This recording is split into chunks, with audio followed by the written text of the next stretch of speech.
Jesús llamó a sus discípulos y les dijo: Siento compasión por esta gente.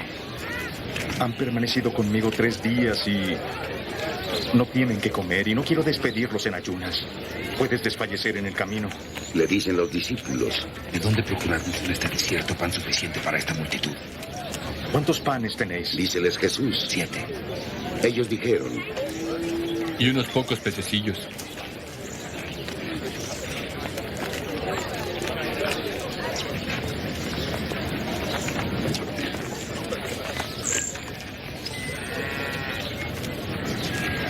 Mandó a la gente a acomodarse en el suelo.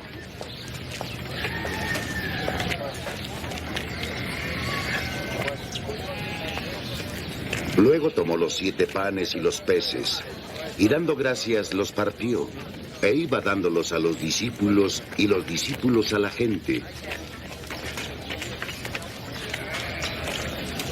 Comieron todos y se saciaron.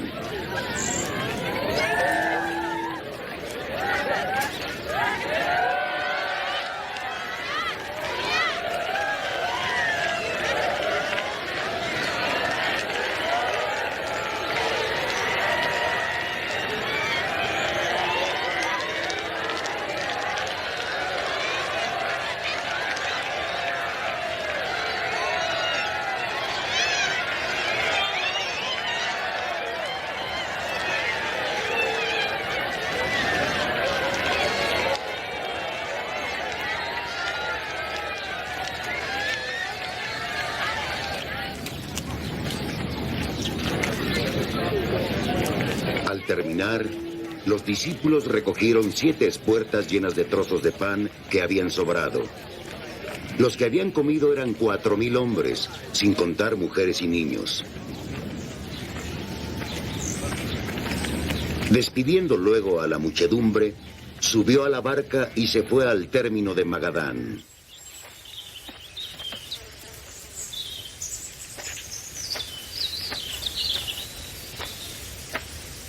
Los fariseos y saduceos se acercaron a Jesús para ponerlo a prueba, pidiéndole que les mostrase una señal del cielo. Él respondió: Al atardecer vosotros decís, hará buen tiempo por el rojo fuego del cielo.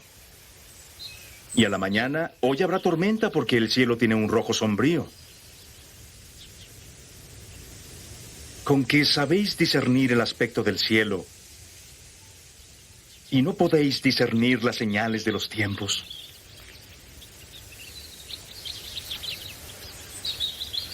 Una malvada y adúltera generación pide una señal milagrosa, pero no se la dará.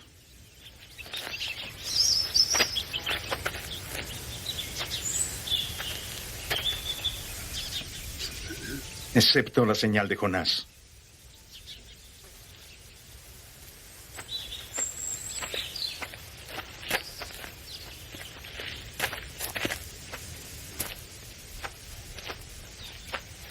Y dejándolos ahí, Jesús se fue. Al pasar a la otra orilla, los discípulos olvidaron tomar panes. ¡Abrid los ojos! Jesús les dijo: Guardaos de la levadura de los fariseos y los saduceos. Ellos hablaban entre sí diciendo: es que no hemos traído ningún pan. Mas Jesús, dándose cuenta, dijo: Hombres de poca fe, ¿por qué estáis hablando entre vosotros de que no tenéis panes? ¿Aún no comprendéis? ¿No os acordáis de los 5 panes para 5,000 hombres y cuántos canastos recogisteis? ¿O los 7 para 4,000 y cuántas espuertas recogisteis? ¿Cómo es que no entendisteis que no me estaba refiriendo a los panes? Guardaos, sí, de la levadura de los fariseos y los saduceos. Entonces comprendieron que no había querido decir que se guardasen de la levadura de los panes, sino de la doctrina de los fariseos y los saduceos.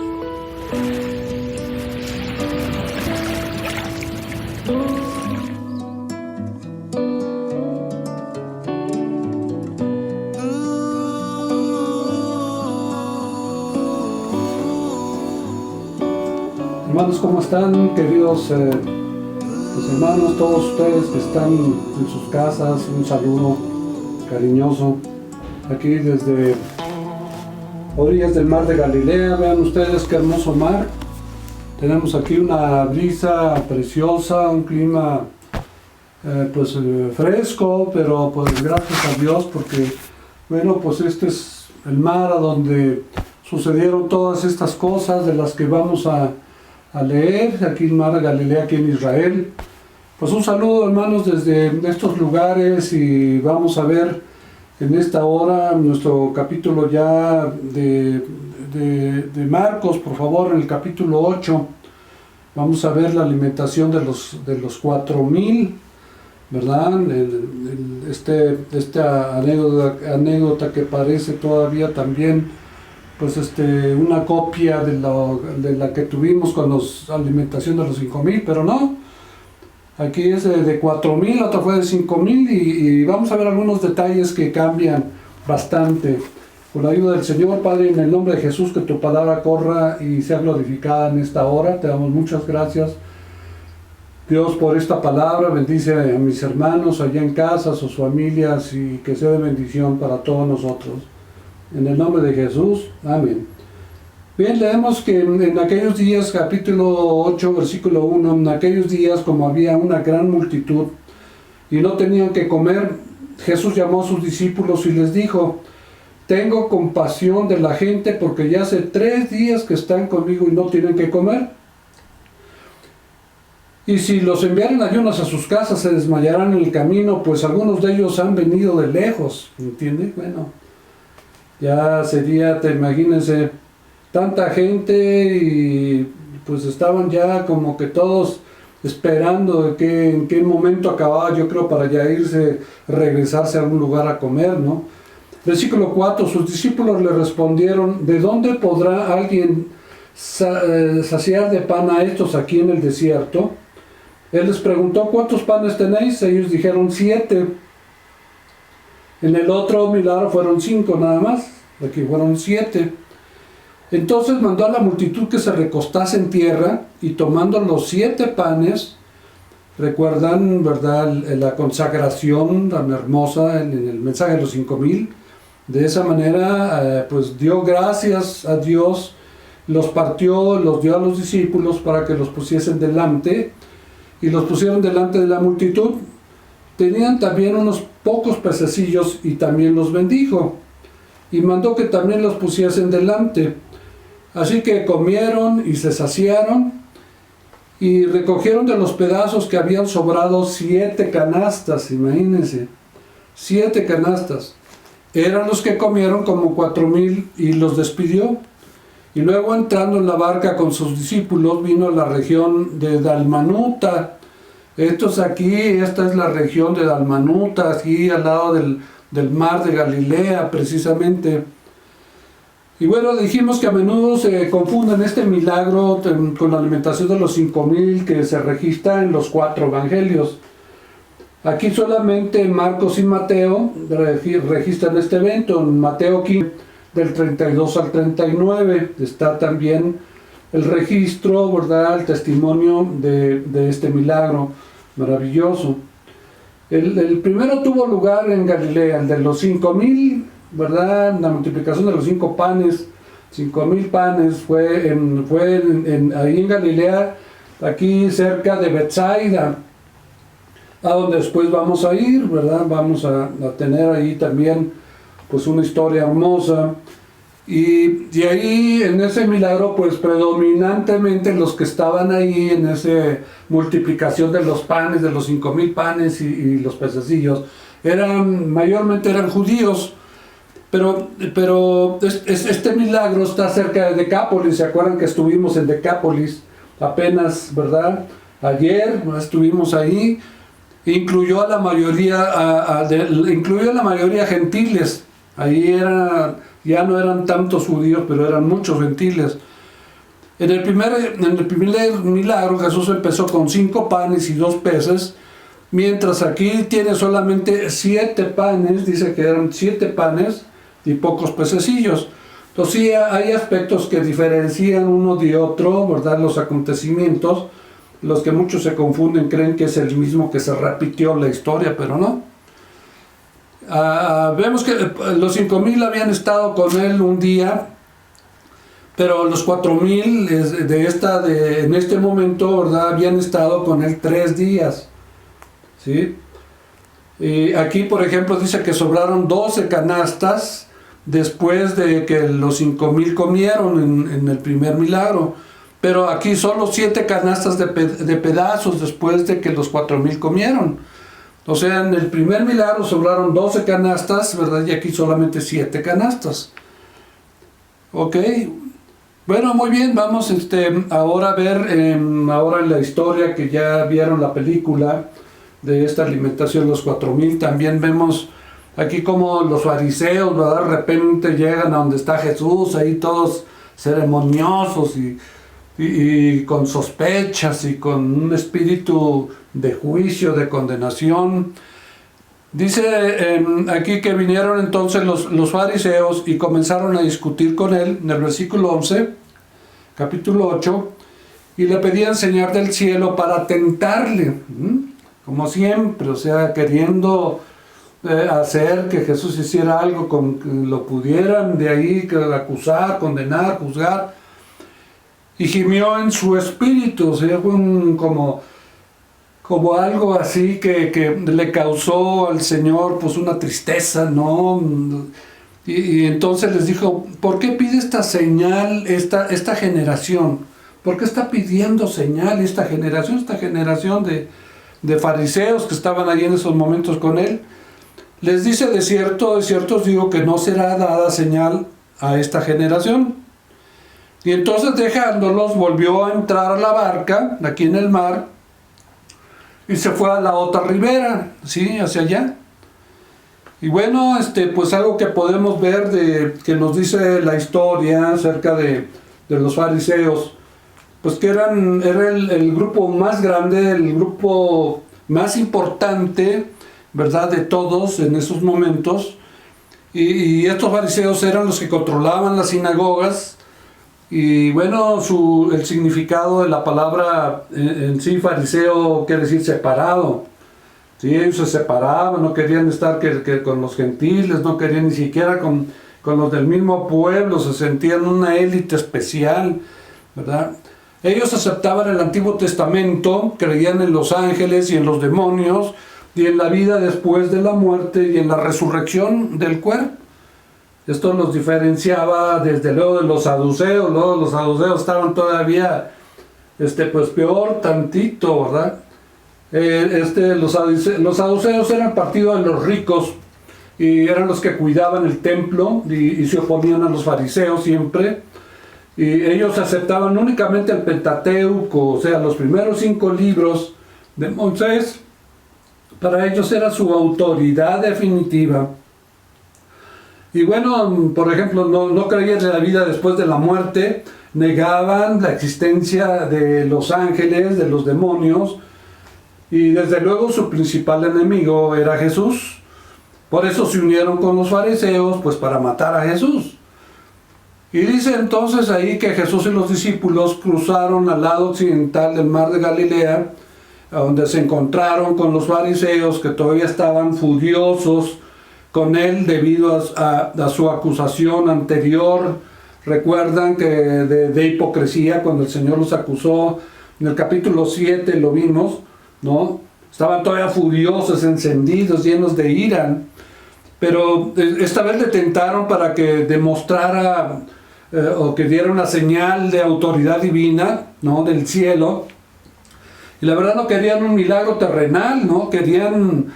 No querían ver sanar ya enfermos, sino querían que él hiciera algo espectacular, ¿verdad? Algo así como, pues, que descendiera fuego del cielo, ¿no? Y querían, pues, o que descendiera pan del cielo.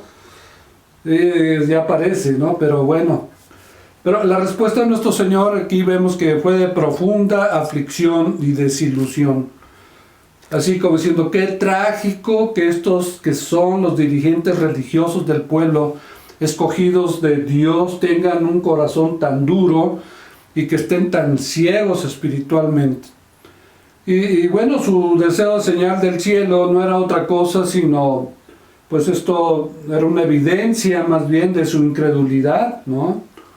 Porque la fe pues no demanda señales, o sea, es algo propio de una persona incrédula, religiosa, ¿verdad? Y puesto que Marcos pues está escribiendo, ustedes saben que Marcos se escribe para gentiles, mayormente, ¿no? Por eso no incluye las palabras de nuestro Señor que leemos en Mateo 16:4 y en Mateo 12:38, ¿verdad? Donde les dice, no les vamos a dar ninguna señal más que la señal del profeta Jonás. Y que era esta señal del profeta Jonás, pues hablaba de su muerte, su sepultura, de su resurrección, y era la prueba más evidente, ¿verdad? Que lo que Jesús decía, ¿veías? Ese era el hecho mismo de su propia muerte y de su sepultura y de su resurrección. Pero bueno, proseguimos ahora, ¿verdad? En el versículo 14, capítulo 8. Vamos a ver ahora sobre el tema de la levadura de los fariseos. Caray, dice en el versículo 14, se habían olvidado de traer pan. Híjole, o sea, como tú dices, ¿cómo se le va a olvidar el pan, verdad? Pero así pasó, y no tenían sino un pan consigo en la barca. Y él les mandó diciendo, miren, guárdense de la levadura de los fariseos y de la levadura de Herodes, o sea, de los herodianos, que era también otro grupito ahí, pero tremendo. Y discutían entre sí, diciendo, es porque no trajimos pan, ¿no? Pero entendiéndolo, Jesús les dijo, ¿qué discutís vosotros? ¿No tenéis pan? No entienden ni comprenden, aún tienen endurecido su corazón. Teniendo ojos no veis, y teniendo oídos no oís, y no recuerdan, cuando partí los 5 panes entre 5,000, ¿cuántas cestas, les pregunta, llenas de los pedazos recogieron? Ellos dijeron 12. Y cuando los 7 panes entre 4,000, ¿cuántas canastas llenas de pedazos recogieron? Ellos dijeron 7. Y les dijo, ¿cómo aún no entienden? Híjole, ¿cómo es que todavía viendo todas estas cosas, pues no entendían los discípulos, ¿verdad? Pero Jesús los dejó entonces, y dice aquí la historia, y cruzó pues al lado oriental del mar de Galilea, hacia allá. Pero en el camino enseñó a sus discípulos una importante lección espiritual, ¿no? Dice, pues parece que ellos estaban casi tan ciegos como los fariseos. De la misma manera como se estaba refiriendo a los fariseos, pues aquí está hablando también de ellos, de qué manera no entienden, no ven, no oyen. Los hombres discutían ya en privado sobre la provisión de comida y por qué alguien se había olvidado de traer pan, quién tenía la culpa, ¿no? De quién fue el culpable, a quién se le olvidó.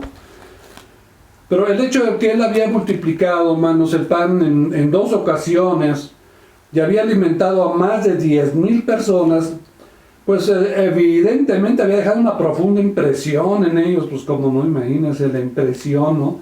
Lo vimos en la película también, de qué manera las expresiones de la gente, de todos los discípulos. Ahora, ¿por qué preocuparse y discutir por la falta de pan cuando tenían a Jesús, pues consigo, por ejemplo, en el barco, ¿no? O sea, ¿cuál es el problema, no? Teniendo al Señor, ¿por qué nos preocupamos de más y nos afligimos y estamos no dormimos y nos falta esto y tenemos que pagar aquello cuando el Señor está contigo, ¿verdad? Es casi lo mismo, ¿no? Pero aquí en este caso el corazón está embotado, ¿no? Sus corazones endurecidos. Marcos 6:52 dice, porque aún no habían entendido lo de los panes por cuanto estaban endurecidos sus corazones. Y sus ojos estaban ciegos y sus oídos sordos. Ahora fíjese, la principal lección aquí realmente tiene que ver con la levadura y no con el pan. O sea, la lección que Jesús trata ahora de enseñarles es acerca, ¿verdad?, de lo que en la Biblia pues consistentemente la levadura es un símbolo del mal, ¿sí? Del mal. O sea, ustedes saben que cada Pascua los judíos tenían que sacar toda la levadura de sus viviendas. Esto están citas en Éxodo 12, del 18 al 20, no se les permitía levadura en sus ofrendas, allí en Éxodo 23, o en Levítico 2, 11 y 6, 17, y pues el mal como la levadura, pues es pequeño y se oculta, pero se esparce y prontamente contamina todo, ¿no? Como nos dice Gálatas 5:9, un poco de levadura leuda toda la masa. Y bien, en la Biblia entonces vemos como la levadura pues es una ilustración de la doctrina falsa, ¿verdad? Del pecado no juzgado en la iglesia. Recuerdan 1 Corintios 5, ¿verdad? El hombre que tenía pues una relación con la madrastra y la iglesia no juzgaba. Entonces aquí se habla de la levadura, también que viene después el evento de la Cena del Señor y todo esto. Y también de la hipocresía, ¿no? En Lucas 12:1 se menciona, ¿no? Con la levadura como hipocresía, ¿no? Una persona que es hipócrita, pues es es alguien que vive leudado, ¿verdad? Con una manera de ser diferente a como viviera. Dice que ahí entonces, juntándose por millares la multitud, tanto que unos otros atropellaban, comenzó a decirles a sus discípulos: primeramente guárdense de la levadura de los fariseos, que es la hipocresía. Esto es en Lucas 12:1, este texto que acabamos de leer. Entonces, en contexto, Jesús les está advirtiendo de la enseñanza, o sea, de las doctrinas falsas, el querer ser justificado por la ley, el querer guardar la ley para querer agradar a Dios y esto en lugar de ser como vimos, o lo verán ustedes en Gálatas, pues es algo voluntario, ¿verdad? Obedecer a la ley, pues es voluntario, ya no es obligatoria, ¿sí? Ya la maldición de la ley ya no es para algún cristiano que cuando la rompe, la desobedece, pues la maldición y el castigo de ello ya fue sobre nuestro Señor Jesús. No debe de ser, pero pues bueno, legalmente este es el aspecto que tiene la ley. Y decía a los fariseos que, pero no hacían, en otras palabras, practicaban y una manera hipócrita que vivían, ¿no? Ahí en Marcos 7:6. Y bueno, también este grupo de los herodianos, ¿no? Que era un grupo muy mundano, que también respaldaban a Herodes, y nos dice la historia, pues formaban parte de la vida romana, ¿no? Y veían a Herodes y a su gobierno, pues como el reino prometido para la nación judía, y pues esta falsa enseñanza desde luego pues contaminaba, infectaba los corazones pues de la gente que los conocía, y cuando los oían predicar y su enseñanza, pues era una levadura terrible, ¿no? Pues esto ahogaba la palabra de Dios, se contraponía, la rechazaba, la enfrentaba. Entonces, bueno, pues eran enseñanzas que Jesús les tuvo que enseñar esto, ¿no? Pero bueno, pues vamos a poner aquí una pausa, porque ahora nos vamos a Betsaida. Ahí pues vieron ustedes en la película donde ahí es sanado un ciego, el ciego sanado en Betsaida, ¿no? Y bueno, este tiempo juntos, pues bueno, gracias a Dios por todo esto que pasó en este caso aquí en Marcos 8, en Mateo. Y bueno, esta experiencia preciosa nos deja en nuestro corazón también un sentimiento de mucha enseñanza, de mucha bendición, que yo espero que para ustedes también lo sea. Dios les bendiga, nos vemos ahorita en Betsaida. Hasta luego.